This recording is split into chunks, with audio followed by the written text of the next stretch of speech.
Welcome to Smash Writing. I'm Paul.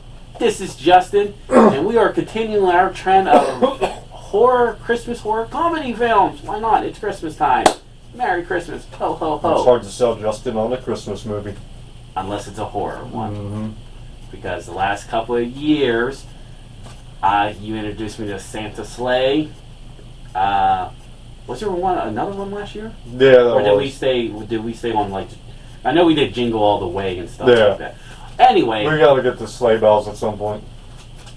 I thought we did that. No, I just talked about it. Okay. We also did Jack Frost. We still have to do the sequel. Okay. Anyway. Next Christmas is gonna be Ernest Saves Christmas. Jack Frost 2 and Sleigh Bells. Okay. Anyway, look, our December 2024 is already booked. Today we are reviewing last year's, I guess, hit Christmas film, because it was Violent Night. Initially, I did want to go see this in the theaters. Obviously, we got so many films always to watch, schedules, we have jobs. Money. Money, that more than ever this year. Go ahead, introduce us to Violent Night. Well, Violent Night is all about, we open up to Santa getting drunk at a bar. Why not? He's becoming disillusioned by the holiday. Everyone thinking of themselves, not the holiday spirit. And he gets drunk. He starts stumbling up the steps to go to the roof, which pisses off the bartender, especially after he gave her a gift for her nephew or her son or something like that. And she goes running after him, and she sees that it's the real Santa. He proceeds to vomit all over her from the sleigh. But we meet up with this family. They're going to be meeting up together for the holiday with his family. We're rich, aristocrat, powerful types. Really rich. They're actually split up. They're only doing this for the holiday for the kid, Trudy. And the family are monsters. Good Lord. There really wasn't one family member you liked. Bart is a terror. I feel sorry if I ever put that out there. Mike is bragging about what he would have her boyfriend. Yeah. Is bragging about what he would have done if he was on the 9/11 flight. Is that really necessary? Like, what is happening? The conversations that they have, like that conversation alone, who would think of that? Just shit happens in this movie. We finally meet the mother, and she's an equal part monster. She does like this false walk-in like 4 or 5 times because she's on the phone. And they're all going for her money, and despite the fact that the dad doesn't say it outright, he is too in a way. We see the Santa on his rounds. He's putting cash in the stockings. He's shotgunning beers in the sleigh. The dad and the mom get into an argument because he didn't take Trudy to go see Santa Claus this year. And he's like, it's going to be better. Things are going to improve here. Things are going to change. Starting tomorrow, everything will be different. And he gives his daughter a magical radio to be able to talk to Santa on. And Santa arrives at the house. He's in one of the rooms, shopping stuff off, looking at things. And that is when they're invaded by these group of mercenaries who are here to steal $300 million out of a vault in the basement. But the mom's not going to let them in, so they're going to have to open it themselves. Meanwhile, you have Santa who gets caught up. He attacks one of the people who barged in here. And in the ensuing fight, the gun shoots up into the roof and scares the reindeer who leave. They're just like, oh, we're bailing on you, man. Bastards. And he ends up getting stuck in here, and then he gets one of the radio calls because Trudy's talking into the radio, trying to get Santa's help, and he hears her calling for help, and that she's a nice person. So he's doing his best to help where he can. And that ensues in like a Die Hard style fighting situation where they're trying to figure out what's going on. Yeah, meanwhile, while all this is going on, a kill squad is en route. Because the $300 million, I guess she's a war profiteer, and she has her own kill squad. And they're on the way. So he's trying to get all this sorted before they get here and everything. And they managed to catch him. And they got him tied up, and they're digging this magical bag, and they keep pulling these gifts out of it. It never ends. And we hear the main bad guy's stupid reasoning for hating Christmas. He scared his dad in the middle of the night on Christmas, who fell down the stairs and was killed. And he blames himself, and that's why he hates Christmas time. But Santa does manage to escape. Because magic is wonky. Sometimes it works and sometimes it doesn't. But we learned that Santa, way back, he wasn't the original Santa. He was actually like a barbarian who raided and like stole. Like a Viking barbarian kind of deal. With his hammer storm chaser. But when the kill squad finally does arrive, just before they're arriving, Mike decides he's going to be a hero. He drop kicks the guy who calls himself Krampus. He proceeds to dive out of the window, starts running away, and then is shot and killed by the kill squad. Yeah, because now the kill squad's like almost in on it within. The kill squad is working with the. Everybody wants. It's greed at its finest. Everybody's out for this money. Yeah. But while that's going on, Santa's down in escapes to the garage area. He's about to give up, but he's talked into having hope again. He gets a sledgehammer and starts going to town on these guys. Meanwhile, back in the house, they finally get into the vault that has no money. It's been stolen. And not even the mom knows where this is. You find out it was the dad who stole the money. Trudy's dad. Yeah, he was going to flee with the $300 million and start a new life. Because that's what did they indicate why him and his wife was having issues? The way he acted around his mom. He was just like the suck-ups. Okay. Because I thought it was like cheating too or something. And no, I don't think so. Okay, but the $300 million was going to give them a second chance at their marriage. Yeah. Okay. But it goes on. Bad things happen. The big shootout. Everyone ends up dead. Even almost Santa, but everyone believes in him, and it brings him back to life for him to fly off into the night. And that is Violent Night. In a nutshell. Yes. Here's the thing. And it gives you this. There's this one scene, I don't know if you caught it or not, like, because it was like more towards the end when Trudy's dad and his mom are talking, and she's like actually proud of him that he came up with a plot to steal the money. Because she's like, I want to have that. Like, that's my true son right there. Yeah. I'm like, oh god, I'd still be kind of pissed off. She's proud of him because he was cutthroat like her. Yeah. He wasn't sucking up to her like the daughter was. Yeah, his sister. I don't know why they gave the one kill to the drunk lady or the sister, whenever you could have just had the mom kill him too. Killing Krampus, I mean. Krampus was crazy. Yeah.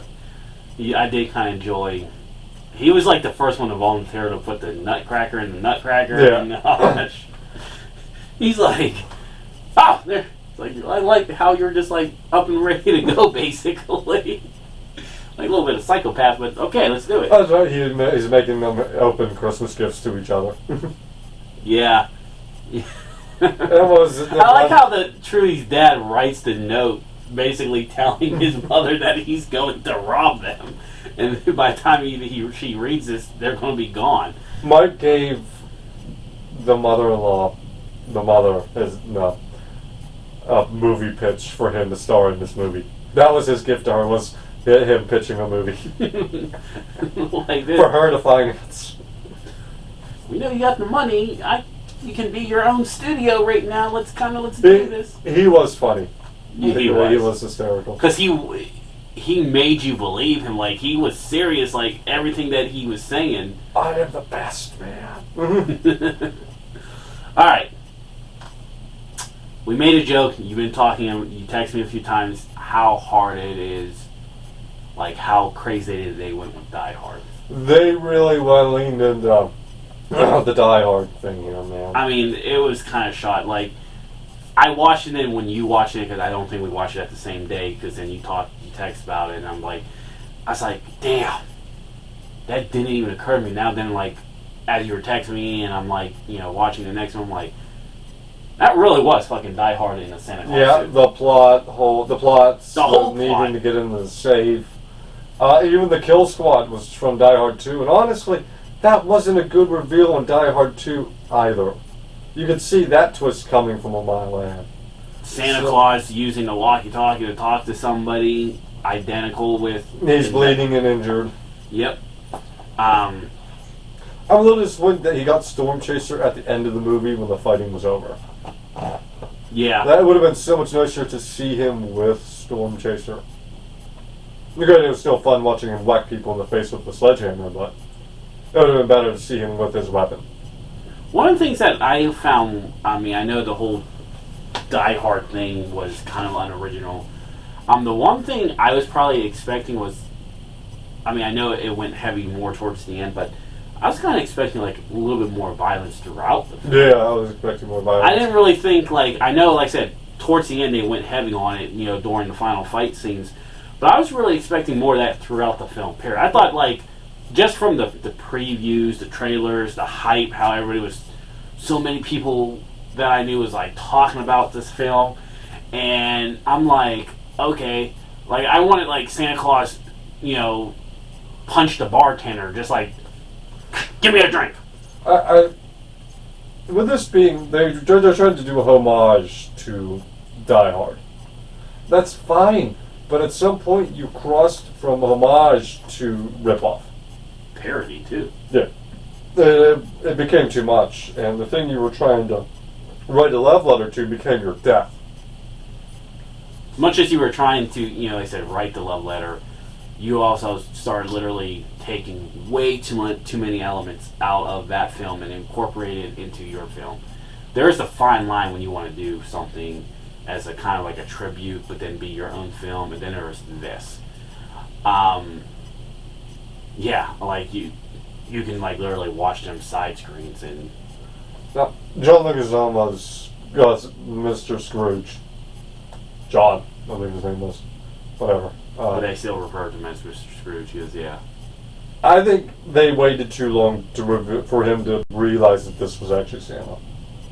I think they should have moved that reveal up further up into the movie, so then you can watch him spiral to like, this is no longer about the money for me. This is about revenge. Yeah, because he hates Christmas so much. Here's the guy that is Christmas. He represents everything that Christmas is, and he hates. And then he could have went into a death spiral about it. This no longer being about the money. However, the fight scene between the two was like. Oh yeah, and the finale of how that fight ended with him forcing him up into the chimney. And do like this huge bloodbath of gore. that was beautiful. But John, Mr. Scrooge there, he was holding his own. Like, he was getting the upper hand. Yeah. If it wasn't for Santa using the Christmas magic, Yeah, which I like how he always dresses, like, every time it's like, how does that work? I don't know. I don't know. They didn't come with directions. I just use it. And when he came back to life, they're like, oh, he's like Christmas magic. I still don't know how it works. Like, I've been doing this for 1,100 years, but I don't know what I'm doing. David Harbour was golden. I think so gold. I don't know if I texted you this, but did I sit there and say like he's one of the more underrated actors? Yeah, you texted me that. Yeah, he did. Like you watched if you go to look at his films, he has such a wide range of characters. He's phenomenal in Stranger Things. I loved him in as Hellboy. He was great here too. I haven't seen Black Widow, so I can't speak on it. I did. I can honestly sit there and say like, they didn't use him enough. That's kind of where he was. It wasn't anything him. He was good when the scenes that he was in.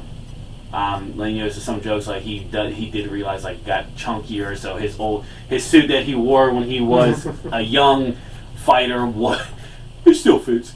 Meanwhile, like he's struggling in it, but it's one of those things they didn't use him as much. But it's such a wide range. Like I feel like there's even more movies that I've probably seen him in that I don't know he was in. John Leguizamo, fine, I guess. And he wasn't bad. I'm still mad at him being Luigi, no. Still so pissed off from a movie 40 years ago. God damn it. Mario Brothers, my ass. No. I think we're reviewing that movie in January. No, Street Fighter. Street Fighter, we're doing Street Fighter. But yeah, he was, you know, I loved his little bit of his story arc. I thought he probably should have been a little bit more, I don't know, I want to say deeper, but could have been better, I guess. Yeah. The fight scene was, like I said, was just excellent. Oh, the whore puns out of him, that was a nightmare. Oh. Oh. This is a nightmare. So many from him. It's like, he had the Die Hard lines, too. That was where they just straight plagiarized the Die Hard lines. Just give it all to him. This is the only proof that Die Hard was a Christmas movie. There's always been a Christmas movie. Look. Die Hard's a Christmas movie because without the Christmas party, Die Hard doesn't happen. It was the one time a year where Hans knew that Nakatomi would have been there, so he could have tested him with the safe. And the hostages would have been at a minimal number to where they're still controllable and still hostages. People don't want to say that it's a Christmas movie because of the violence. Yeah. That's really what they all go around. But the Violent Night, Silent Night, Deadly Night. There's a new Silent Night coming out. Sleigh Bells, Santa Sleigh, Jack Frost. Die Hard was just a hit of its time. Final thoughts on Violent Night. Violent Night is a good movie. It's a good movie. B-. Ooh. Okay. There's too much Die Hard. There's too much Die Hard in this movie. I think so. Off camera, like literally before we started recording the last couple episodes, you asked me literally what was better, Krampus or Violent Night. Immediately, well, not immediately, after we took our breaks, I came back and said, I'm going with Krampus. I gave Krampus an 80 B. This one film to me, I felt like it's like literally 70 C. It's truly an average film. Yes, too much of the homage to Die Hard, just now with the Santa Claus suit. Are there some saving graces? Oh yeah, there's a couple of scenes that stood out. The fight in the garage where he's taking out the kill squad is great. Yeah, like no David doubt. Harbour in general is a joy. Yeah, no doubt the violence and David Harbour, David, and a couple other scenes sprinkled in with some little humor, saved this for me from being like a D to an F. I did like the two. I can't remember what their names were, but the woman and the other guy who were home alone. Oh yeah! Oh my Those two God, were we fun. forgot. The Home Alone scene. Yeah, and like the best part is they're mocking Home Alone. They're like they see the stuff and they're laughing at the girl. Yeah. And they're like, this ain't gonna work. And then it still works. works. And just because she made them look at the traps and then miss the next layer of gets traps. the nail through the jaw. And so the other one just walks over him. The bowling balls. The stream of bowling balls, the one whacks the nail into his forehead and kills him. Yeah, like he survives all that for the time. So there were scenes, honestly, that really made it onto it. But overall, I thought it could have been actually more violent. Thought it was going to be like, I didn't think it was going to be definitely after you brought it to my attention. I didn't think it was going to be Die Hard. Like I might as well just review Die Hard. So that's why I'm kind of giving it a C. It just average, too much copycat, not enough to live up on its name. I don't think I ever want to actually review Die Hard. I don't think I do. Why? Because too many people have talked about it. What more could be said about Die Hard? Our opinions. This short video. But that is our review of Violent Night. Have a bloody Merry Christmas. Happy Hanukkah, Happy Kwanzaa, whatever you celebrate. Yes, Happy enjoy the whatever day. holidays. Until next time. Bye-bye.